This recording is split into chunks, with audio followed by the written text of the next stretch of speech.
Olá, mulher linda, sábia e que edifica o lar. Eu sou Eliane Cristine e estamos fazendo a leitura do livro A Vida é Dura, mas Deus é Fiel, de Sheila Walsh. Esta leitura foi autorizada. Para a aquisição do livro, entre em contato com a editora Thomas Nelson. Leitura 21. A simplicidade ajuda a manter os pés no chão. Pai, eu oro pela amiga que me ouve. Ajude-nos a viver a simplicidade do Evangelho e manifestar a Tua glória com todo o nosso testemunho. Eu oro em nome de Jesus. Amém. Da areia para a rocha sólida. Em Shadowlands, meu álbum publicado vários anos antes, eu havia gravado várias músicas que falavam de Cristo, mas no estilo pop. O álbum foi bem sucedido e recebeu boas críticas de muitas revistas cristãs, dizendo que eu estava me aventurando às margens radicais da música rock cristã. Uma das músicas típicas daquele álbum foi Areia na Mão, que dizia: o amor é um milagre, uma visão a ser vista. Areia na mão escorrerá, mas amor no coração permanecerá. Areia na mão escorrerá, não é um sonho, o amor é eterno e verde eternamente. Não foi uma guerra e paz, mas o tipo de coisa que a garota adora repetir sem ter que pensar muito. Para o novo álbum, porém, escrevemos músicas como Venha para o seu reino. Alguns versos desta música demonstram a diferença. Outra manhã vem, você se entrega a 1 milhão de coisas que ocupam seu tempo. Você perde mais um dia. Seus sonhos podem ruir e gritar em desespero. Você criou seu mundo com tanto cuidado e ninguém parece se importar, mas existe um lugar para os viajantes cansados. Você pode deixar seus sapatos empoeirados na porta. Pois quando você vem para o seu reino, você encontra o amor. Descobre que apenas acaba de começar. Quando você vem para o seu reino, não importa quem seja, não importa o que tenha feito.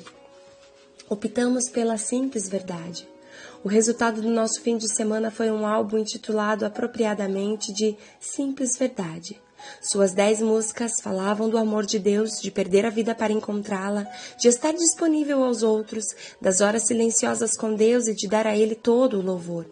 Incluímos até o antigo hino Salvador, guia-nos como um pastor, porque ele fala de forma muito simples da jornada do cristão comprometido.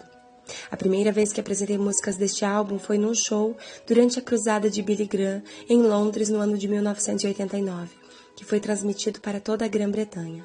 Alguns dias depois recebi uma carta de uma senhora do norte da Inglaterra, cujo irmão havia participado da conferência e me ouvira cantar Deus te ama. Como médico, ele nunca se interessara muito pelo Evangelho, mas ao ouvir as palavras da música, ele sentiu a presença de Deus de forma diferente e entendeu pela primeira vez em sua vida que Deus o amava. Antes mesmo de Billy Graham subir ao púlpito, esse homem decidiu entregar sua vida porque ouvira a minha música.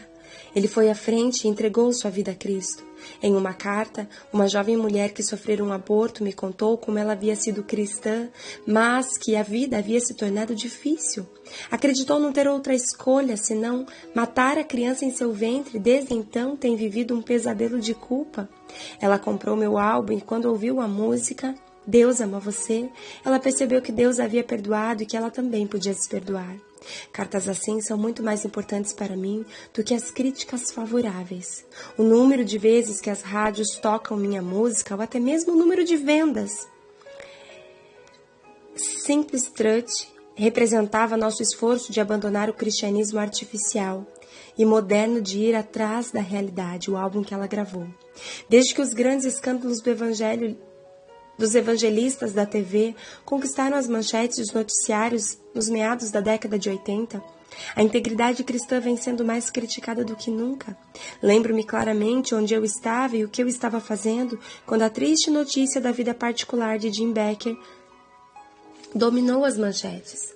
Era como uma novela, só que pior. Eu acabara de sair da cama e estava tomando meu café da manhã quando liguei a TV para assistir ao noticiário. Estava passando uma reportagem que me deixou pasma. Eu conheci Jim Bakker e havia feito várias apresentações em seu programa PTL. Assisti aterrorizada enquanto ouvia os detalhes que pareciam ter saído de uma novela sensacionalista.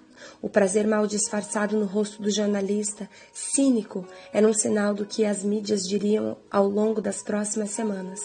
Mas um personagem evangélico de destaque estava sendo derrubado, e era visível que este repórter estava saboreando a notícia.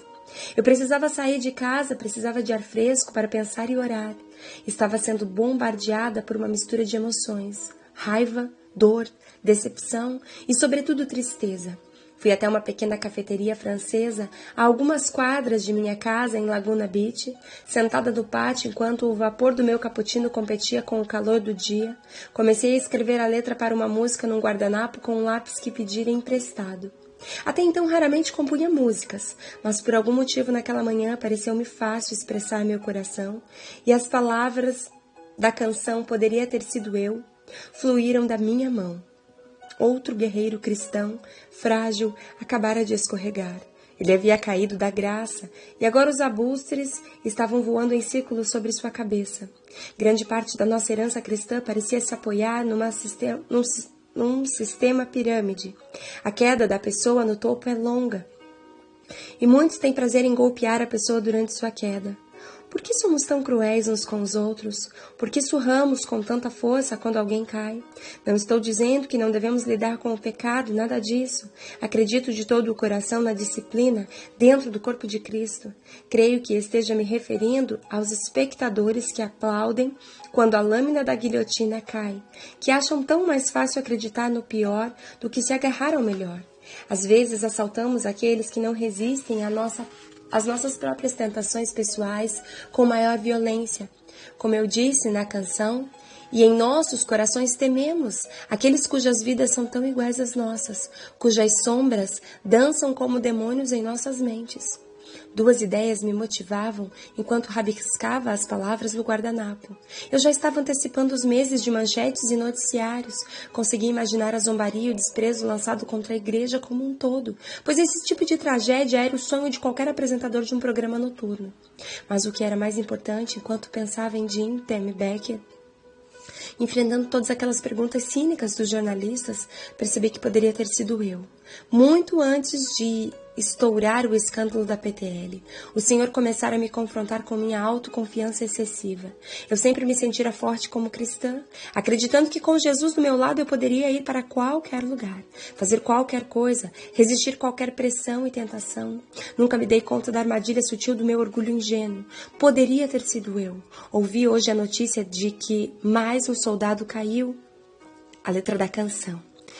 Um guerreiro frágil escorregou e caiu da graça. Os arbustos vieram para arrancar-lhe o coração e prendê-lo ao chão. E vindo das sombras, alguém tomou o seu lugar. Hoje diremos uns aos outros, nunca acreditamos em suas palavras. Diremos que vimos a loucura em seus olhos. Amanhã ele será esquecido, pois o expulsamos do nosso coração. E enquanto ele sangra aos poucos, lhe damos as costas. Mas poderia ter sido eu. Eu poderia ter sido aquele que perdeu o equilíbrio e caiu. Poderia ter sido eu, aquele que se orgulha tanto de sempre permanecer firme. Pois, a não ser que o Senhor me segure e eu me segure nele, amanhã quem pode estar nas notícias sou eu. Assim como Tiago e João perguntaram a Jesus se poderiam sentar à sua esquerda e à sua direita no céu, eu queria estar ali com eles. Quando o Senhor perguntou se sabíamos o que estavam dizendo, como crianças se declararam aptos para a tarefa, mas a história nos conta que eles não conseguiram permanecer de pé quando Jesus resistiu. Não conseguiram sangrar quando Jesus sangrou. Só Ele é capaz. Nós nunca fomos e nunca seremos. Se fomos fiéis a nós mesmos, precisamos rejeitar o orgulho e a autoconfiança e reconhecer que não conseguimos resistir sem Jesus. Sem a graça de Deus nas nossas vidas, então, realmente poderia ser você ou eu. Nossas escolhas diárias ou nos derrubam ou nos ajudam a avançar. Este mundo complexo e artificial pode tentar nos conformar a um padrão moderno e sofisticado, ou podemos tentar viver a simples verdade do Evangelho com amor e humildade. Ponto de virada. Quando este mundo complexo e artificial tenta nos conformar a um padrão moderno e sofisticado, podemos ceder ao orgulho ou viver com humildade a simples verdade do Evangelho. Eu me lembro de participar de uma conferência em que Luiz Palau, o evangelista argentino, foi o palestrante o palestrante principal. Seu tema era o famoso desafio de Jesus de tomar a sua cruz e segui-lo.